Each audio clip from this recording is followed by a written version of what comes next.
तो देखो एक्सरसाइज 13.4 का क्वेश्चन नंबर 9 देखेंगे। जो इस एक्सरसाइज का लास्ट क्वेश्चन होगा। क्या है क्वेश्चन कि एक लंब वृत्तीय बेलन है जिसकी त्रिज्या है r। ये वृत्त है, लंब वृत्तीय क्या है, बेलन है जिसकी त्रिज्या जो है, ये जो त्रिज्या है वह है कितना, r। ये गिवन है।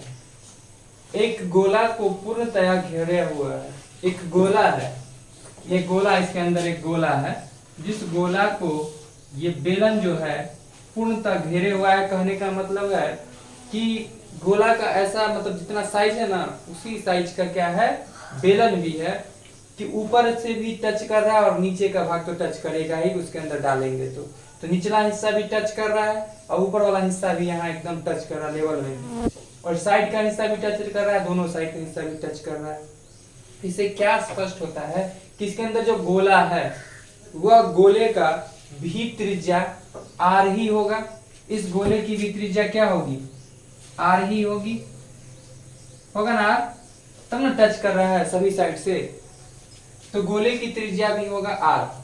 तो ज्ञात करना है, पहला क्वेश्चन क्या बोला, गोला का पृष्ठीय क्षेत्रफल। ये पहला क्वेश्चन क्या निकालना है हमें, गोले का पृष्ठीय क्षेत्रफल। गोले की त्रिज्या, गोले की त्रिज्या कितनी होगी, r होगी।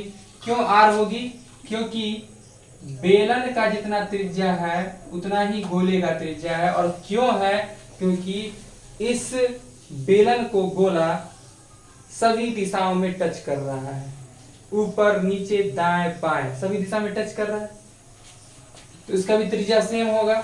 इसलिए गोले का वक्र पृष्ठीय क्षेत्रफल, गोले का वक्र पृष्ठीय क्षेत्रफल नहीं, सीधे रखो, गोले का पृष्ठीय क्षेत्रफल। तो गोले का पृष्ठीय क्षेत्रफल फॉर्मूला हम जानते हैं ना, 4 पाई r स्क्वायर, और ऑलरेडी r ही है तो यहाँ कोई चेंज नहीं होगा, सेम आ जाएगा जो फॉर्मूला था। सेकेंड नंबर क्वेश्चन इसका देखते हैं क्या है। क्वेश्चन नंबर सेकेंड में बोला जा रहा है बेलन का वक्र पृष्ठीय क्षेत्रफल ज्ञात करें। इस बेलन का वक्र पृष्ठीय क्षेत्रफल ज्ञात करें, और बेलन का हम लोग वक्र पृष्ठीय क्षेत्रफल जानते हैं फॉर्मूला 2 पाई r h। जहां हमें रेडियस r पता है, h नहीं पता है, तो h हम निकालेंगे। वो कैसे निकालेंगे, एक चीज बताना, गोला के सेंटर से अगल बगल दाएं बाएं ऊपर नीचे कुछ भी बोलते हैं, कहीं भी किसी भी दिशा में जाते हैं, डिस्टेंस इक्वल होता है। तो यहां से यहां तक अगर हम मेजर करेंगे तो यहां से यहां तक मेरा आएगा r, आएगा ना r रेडियस, और नीचे की ओर भी आएंगे तो क्या आएगा मेरा रेडियस, r ही आएगा। तो r कितना हो गया, 2r, और जितना गोला का व्यास होगा उतना इस बेलन का ऊंचाई होगा। स्पष्ट होता है इससे। तो क्या बोलेंगे हम लोग, बेलन की ऊंचाई, तो बेलन की ऊंचाई, हाइट जो होगा बेलन का वो क्या होगा, r प्लस r, यानी कि कितना, 2r।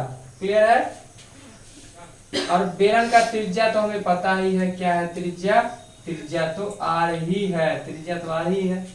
इसलिए बेलन का वक्र पृष्ठीय क्षेत्रफल का बात किया है ना कि संपूर्ण पृष्ठीय।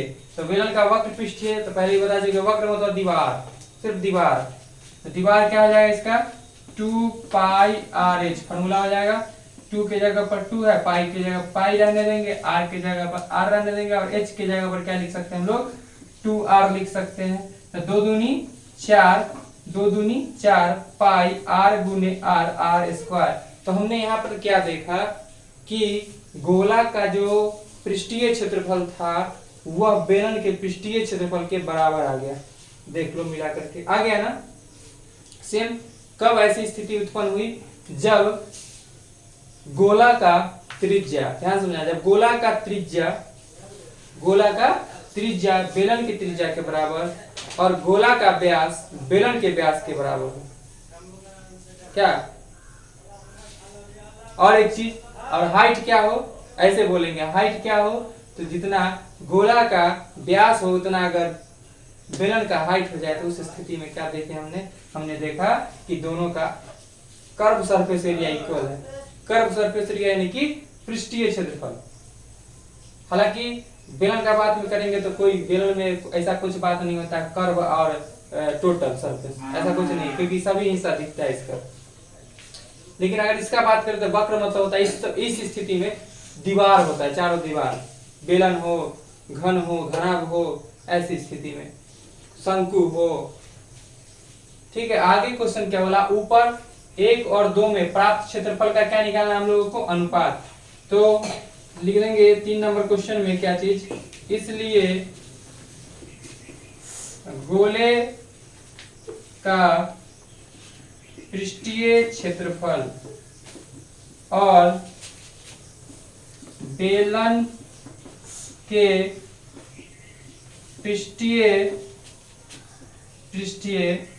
क्षेत्रफल का अनुपात, बेलन के वक्र, क्या चीज, बेलन के वक्र पृष्ठीय क्षेत्रफल का अनुपात,